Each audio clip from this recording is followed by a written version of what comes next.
नमस्कार विद्यार्थी मित्रांनो, अभ्यास मित्र परिवारामध्ये तुम्हा सर्वांचं स्वागत आहे। मित्रांनो, आजच्या लेक्चरमध्ये आपण अत्यंत महत्त्वाचा भाग त्या ठिकाणी अभ्यासणार आहोत। ते म्हणजे जर आपण बघितलं, जसं आपल्याला परीक्षेमध्ये विचारले जातात प्रश्न की महाराष्ट्रातलं पहिलं वृत्तपत्र कोणतं, महाराष्ट्रातली पहिली कादंबरी कोणती किंवा मराठी भाषेतली पहिली कादंबरी कोणती, जे काही तुम्हाला पहिलं असं प्रश्न विचारले जातात त्यावर आज आपण या ठिकाणी हा व्हिडिओ बनवलेला आहे, जो की तुमच्या परीक्षेच्या दृष्टिकोनातून काय आहे अत्यंत महत्त्वाचा असणार आहे। ठीक आहे, हा व्हिडिओ शेवटपर्यंत बघा, नक्कीच तुमचे 2 मार्क्स जे आहेत ते या व्हिडिओच्या माध्यमातून फिक्स होणार आहेत, कारण की अशा स्वरूपाचे प्रश्न जे आहेत ते मागे झालेल्या परीक्षांमध्ये हमखास त्या ठिकाणी विचारलेले आहेत। चला तर मग सुरुवात करूयात मित्रांनो। आजच्या या व्हिडिओला सुरुवातीला तुम्हाला दिसतंय की या ठिकाणी मराठीतील पहिले वृत्तपत्र कोणतं आहे। ठीक आहे, मराठी भाषेतलं पहिलं वृत्तपत्र कोणतं आहे हा त्या ठिकाणी तुम्हाला पहिला पॉइंट दिसतोय। मित्रांनो लक्षात घ्या, यावर सुद्धा मागे झालेल्या परीक्षेमध्ये प्रश्न तुम्हाला विचारलेला आहे। बघा, मराठीतलं पहिलं वृत्तपत्र कोणतं आहे? दर्पण आहे। दर्पण हे वृत्तपत्र जर आपण बघितलं कोणाचं आहे? बाळशास्त्री जांभेकरांचं आहे। मित्रांनो लक्षात ठेवायचं आहे, बाळशास्त्री जांभेकरांचं आपल्याला काय तर हे वर्तमानपत्र त्या ठिकाणी सांगता येतं, जे की मराठी भाषेतलं पहिलं वृत्तपत्र आहे।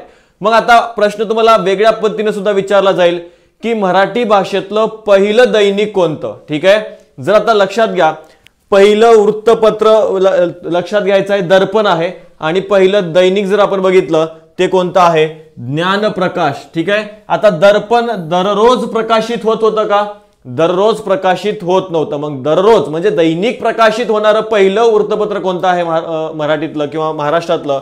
तर लक्षात घ्यायचं आहे ज्ञानप्रकाश आहे 1904 साली, आणि दर्पण 1932 साली लक्षात घ्या। ठीक आहे, 1932 साली पहिलं वृत्तपत्र आहे दर्पण, आणि पहिलं दैनिक जे दररोज प्रकाशित होणारं कोणतं आहे? ज्ञानप्रकाश आहे 1904 साली। ठीक आहे, पुढे जाऊयात। मराठीतलं पहिलं मासिक जर आपण बघितलं तर ते कोणतं आहे?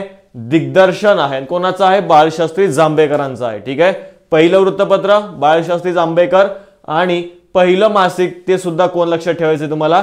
बाळशास्त्री जांभेकर लक्षात ठेवायचंय। कोणतं होतं? दिग्दर्शन हे मासिक त्या ठिकाणी सांगता येतं मराठी भाषेतलं पहिलं मासिक होतं, जे की 1840 मध्ये त्या ठिकाणी काय झालेलं आहे? सुरुवात झालेली होती। 1932 मधलं जे काही दर्पण हे वर्तमानपत्र जांभेकरांनी सुरू केलं होतं, त्याच्यावर एक खटला किंवा आरोप लागला होता, आणि त्यामध्ये जो काही खटला लढला गेला त्यावर या वृत्तपत्राला 800 रुपयाचा दंड लागलेला होता। त्यामुळे पुढे जाऊन हे वृत्तपत्र बंद पडलं, आणि त्यानंतर जांभेकरांनी हे मासिक त्या ठिकाणी सुरू केलं आहे। पहिलं मासिक दिग्दर्शन तुम्हाला लक्षात ठेवायचं आहे। त्यानंतर बघा, मराठीतील पहिला शिलालेख विचारलाय आपल्याला। ठीक आहे, मराठी भाषेतील पहिला शिलालेख, शिला म्हणजेच काय? दगड, दगडावर कोरलेलं जी काही माहिती आहे त्याला काय म्हटलं जातं? तर शिलालेख असं म्हटलं जातं। मग हा मराठीतील पहिला शिलालेख जर आपण बघितलं कोणता मानला जातो? अक्षीचा शिलालेख म्हणून आहे। ठीक आहे, कोणता शिलालेख आहे? अक्षीचा शिलालेख म्हणून आहे, ज्यावर मराठी भाषेमध्ये जर आपण बघितलं तर कोरून ठेवलेला आहे, आणि हा पहिला मराठीतील शिलालेख त्या ठिकाणी मानला जातो। हा कुठे आहे मित्रांनो? तर लक्षात घ्या, रायगडमध्ये, रायगड जिल्ह्यामध्ये आपल्याला हा जो काही शिलालेख आहे तो पाहायला मिळतो, लक्षात घ्यायचा आहे। ठीक आहे, हा मराठी भाषेतला पहिला शिलालेख कोणता? अक्षीचा शिलालेख तुम्हाला लक्षात घ्यायचा आहे। मराठीतील पहिलं वृत्तपत्र दर्पण, मराठीतलं पहिलं दैनिक दररोज प्रकाशित होणारं ज्ञानप्रकाश। ठीक आहे, आणि त्याचप्रमाणे मराठी भाषेतलं पहिलं मासिक दिग्दर्शन, आणि लक्षात घ्यायचं आहे मराठीतला पहिला शिलालेख अक्षीचा शिलालेख, जो की रायगड जिल्ह्यामध्ये आहे। त्यानंतर बघा, मराठीतलं पहिलं मराठीतील पहिले व्याकरणकार। ठीक आहे, मराठी भाषेचे पहिले व्याकरणकार किंवा मराठीतील पहिले व्याकरणकार म्हणून आपण कोणाला ओळखतो? लक्षात घ्यायचं आहे दादोबा पांडुरंग तर्खडकर आहे। ठीक आहे, पाणिनी म्हणून सुद्धा ओळखलं जातं। मराठीतील पहिले व्याकरणकार कोण आहेत? दादोबा पांडुरंग तर्खडकर। यांच्यावर प्रश्न विचारून झालेला आहे। ठीक आहे, यावर प्रश्न विचारून झालेला आहे। मराठीतील पहिले मुद्रित व्याकरण म्हणजे जे काही छापलं गेलेलं आहे, ठीक आहे, छापील स्वरूपामधलं पहिलं व्याकरण कोणतं होतं? महाराष्ट्र भाषेचे व्याकरण नावाचं जे काही पहिलं मुद्रित पुस्तक आहे ते कोणी छापलेलं आहे? गंगाधर शास्त्री, लक्षात ठेवायचंय नाव। ठीक आहे, गंगाधर शास्त्री फडके यांनी काय केलं होतं? मराठीतील पहिलं त्या ठिकाणी व्याकरणाचं पुस्तक जे आहे ते त्या ठिकाणी प्रकाशित केलेलं आहे। ठीक आहे, महाराष्ट्र भाषेचे व्याकरण या नावाने त्या ठिकाणी आपल्याला सांगता येईल। तसेच मराठीतील पहिली सामाजिक कादंबरी विचारली आपल्याला। ठीक आहे, मराठी भाषेतली पहिली सामाजिक कादंबरी कोणती? तर लक्षात घ्या, यमुना पर्यटन आहे। यमुना पर्यटन ही कादंबरी कोणाची आहे? बाबा पद्मनजी यांची आहे। आणि इथं सुद्धा मागे झालेल्या पेपर काढून बघा मित्रांनो, प्रश्न विचारलेला आहे तुम्हाला, ठीक आहे, की मराठीतील पहिली सामाजिक कादंबरी कोणती, तर ती आहे यमुना पर्यटन, ज्यामध्ये स्त्रियांचं काय दुःख त्या ठिकाणी मांडलेलं आहे बाबा पद्मनजीने, ठीक आहे। यमुना पर्यटन काय आहे, मराठीतील पहिली सामाजिक कादंबरी। यस, पुढे बघूयात आपण मराठीतील भाषांतरित स्वरूपाची पहिली कादंबरी, ठीक आहे, कादंबरीचं काय करण्यात आलं होतं, मराठी भाषेमध्ये भाषांतर करण्यात आलेलं होतं। मग अशी पहिली भाषांतरित कादंबरी कोणती आहे, यात्रिक क्रमण नावाची आहे बघा। कोणती आहे, यात्रिक क्रमण नावाची कादंबरी आहे, जी की हरी केशवजी पाठारे यांनी काय केलं होतं, तर भाषांतरित त्या ठिकाणी केलेलं आहे। यस, मराठी भाषेतील जर आपण बघितलं मराठीतली भाषांतरित स्वरूपाची पहिली कादंबरी तुम्हाला लक्षात ठेवायचं आहे। यस, मराठीतील पहिल्या स्त्री कादंबरीकार, ठीक आहे, लक्षात ठेवा, महत्त्वाचं आहे हे सुद्धा, असे प्रश्न विचारले गेले आहेत। मराठीतील पहिली स्त्री कादंबरीकार कोणाला ओळखलं जातं, साळूबाई तांबेकर हे नाव तुम्हाला लक्षात ठेवायचंय। कोणतं नाव, साळूबाई तांबेकर ह्या काय आहेत, मराठीतल्या पहिल्या स्त्री कादंबरीकार आहेत। यस, तसेच बघा मराठीतील प्रथम उपलब्ध वाक्य कोणतं आहे, किंवा मराठीतलं पहिलं उपलब्ध असलेलं वाक्य कोणतं आहे, तर ते वाक्य आहे मित्रांनो चामुंडराये करविले, ठीक आहे, श्री चामुंडराये करविले, जे की श्रवण बेळगोळे कर्नाटकमध्ये त्या ठिकाणी आपल्या जो काही पुतळा आहे त्या पुतळ्याच्या खाली त्या ठिकाणी काय केलेलं आहे, हे वाक्य कोरलेलं आहे। आणि हे काय म्हटलं जातं, मराठी भाषेतलं पहिलं उपलब्ध वाक्य त्या ठिकाणी याला आपण ओळखतो, ठीक आहे। काय आहे, मराठीतलं प्रथम उपलब्ध वाक्य आहे कोणतं, चामुंडराये करविले, श्रावण बेळगोळ, लक्षात ठेवायचंय, कर्नाटक। मराठीतलं पहिलं गद्य चरित्र जर आपण बघितलं तर ते कोणतं आहे, लीळा चरित्र, कोणाचं आहे, माहिमभट, लक्षात ठेवायचंय, ठीक आहे, माहिमभट लीळा चरित्र काय आहे, मराठीतील पहिलं गद्य चरित्र आहे मित्रांनो, लक्षात घ्या। मराठीतील भाषांतरित स्वरूपाची पहिली कादंबरी यात्रिक क्रमण, लक्षात घ्यायची आहे, फडके यांची, पाठारे यांची आहे। मराठीतील पहिल्या स्त्री कादंबरीकार साळूबाई तांबवेकर आहेत। तर मराठीतलं प्रथम उपलब्ध वाक्य काय आहे, चामुंडराये करविले, श्रवण बेळगोळे कर्नाटक, लक्षात ठेवायचं। आणि मराठीतलं पहिलं गद्य चरित्र लीळा चरित्र आहे मित्रांनो। यस, पुढे जाऊयात आपण, पुढे बघा मराठीतलं पहिलं गद्य चरित्र आपण बघितलेलं आहे। मराठीतला आद्य ग्रंथ कोणता आहे, ठीक आहे, मराठीतला आद्य ग्रंथ ज्याला म्हणून ओळखलं जातं, तो आद्य ग्रंथ कोणता आहे, विवेक सिंधू, ठीक आहे, कोणता आहे, विवेक सिंधू, कोणाचा आहे, मुकुंदराज, लक्षात ठेवायचंय, ठीक आहे। बघा मराठीतलं पहिलं गद्य चरित्र लीळा चरित्र, मराठीतला आद्य ग्रंथ विचारलं तर विवेक सिंधू हे तुम्हाला उत्तर द्यायचं आहे। त्यानंतर बघा मराठीतली पहिली स्त्री नाटककार कोण होती, ठीक आहे, मराठीतली पहिली स्त्री नाटककार कोण आहे, तर सोनाबाई केळकर, तुम्हाला नाव लक्षात ठेवायचंय, कोण आहेत, सोनाबाई केळकर या मराठीतल्या पहिल्या स्त्री नाटककार म्हणून त्यांना ओळखलं जातं। कोणाला, सोनाबाई केळकर यांना, ठीक आहे।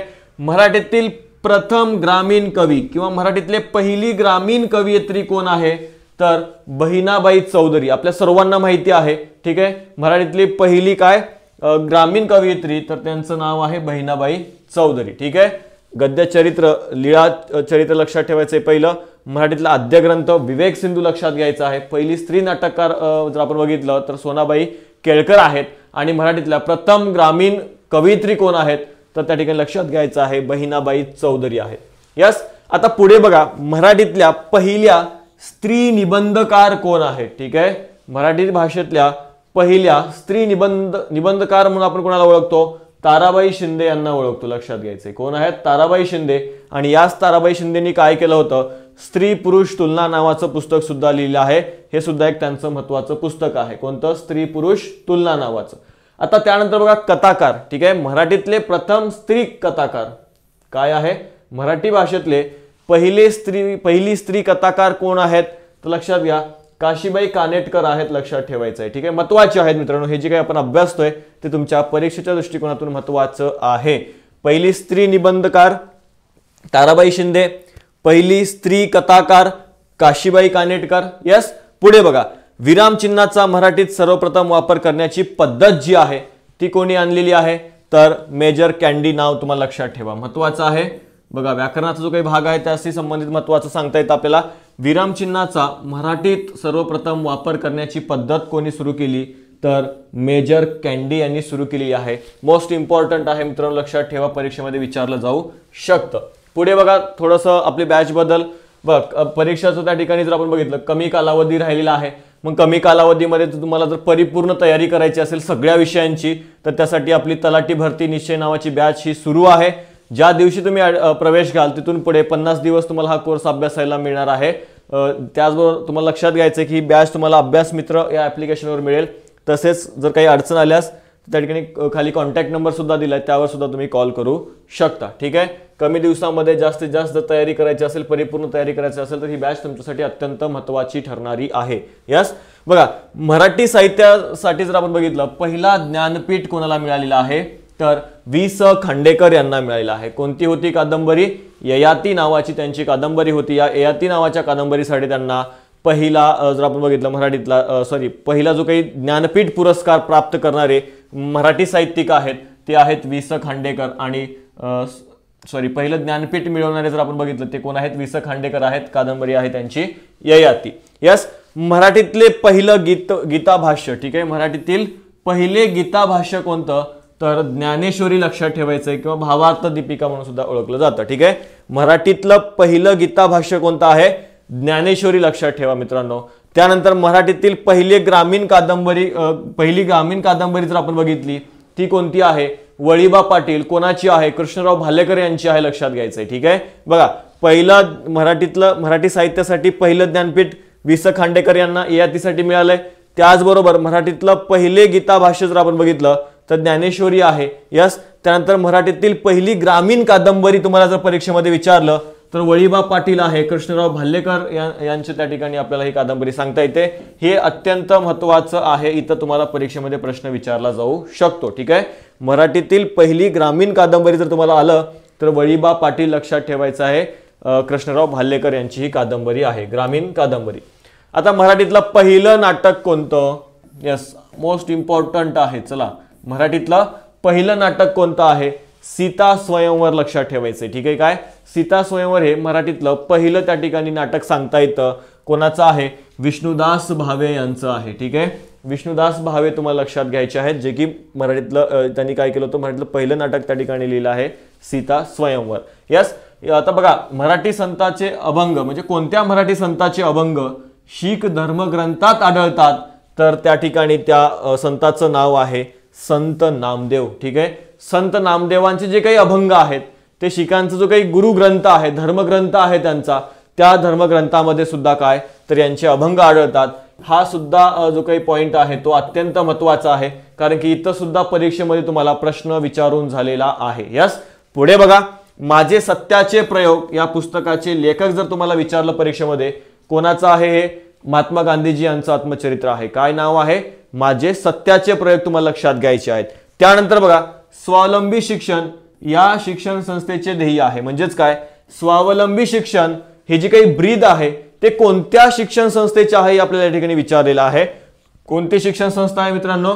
रयत शिक्षण संस्था, तुम्हाला लक्षात ठेवायची आहे। कोणती? रयत शिक्षण संस्था। या शिक्षण संस्थेचं काय ब्रीद वाक्य काय आहे तर स्वावलंबी शिक्षण हेच यांचं काय आहे? ब्रीद आहे। यस, मराठी भाषेचे निबंध मालाकार, यस महत्वाचं आहे बघा, मराठी भाषेचे निबंध मालाकार किंवा मराठी भाषेचे शिवाजी म्हणून कोणाला ओळखलं जातं?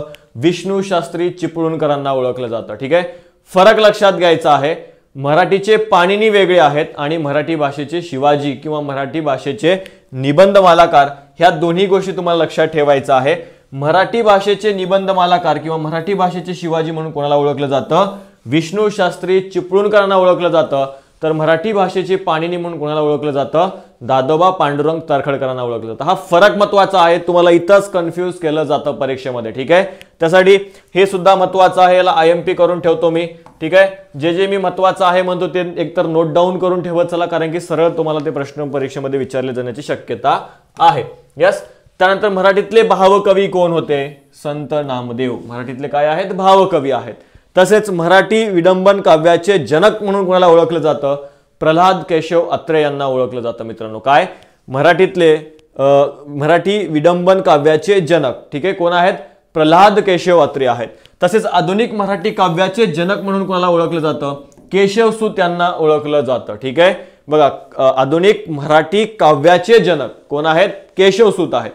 मराठी नवकाव्याचे जनक कोण आहेत? मग बासी मर्ढेकर. ठीक आहे, मराठी नवकाव्य वेगळं आहे, मराठी काव्य वेगळं आहे, दोन्ही गोष्टी लक्षात घ्यायच्या आहेत.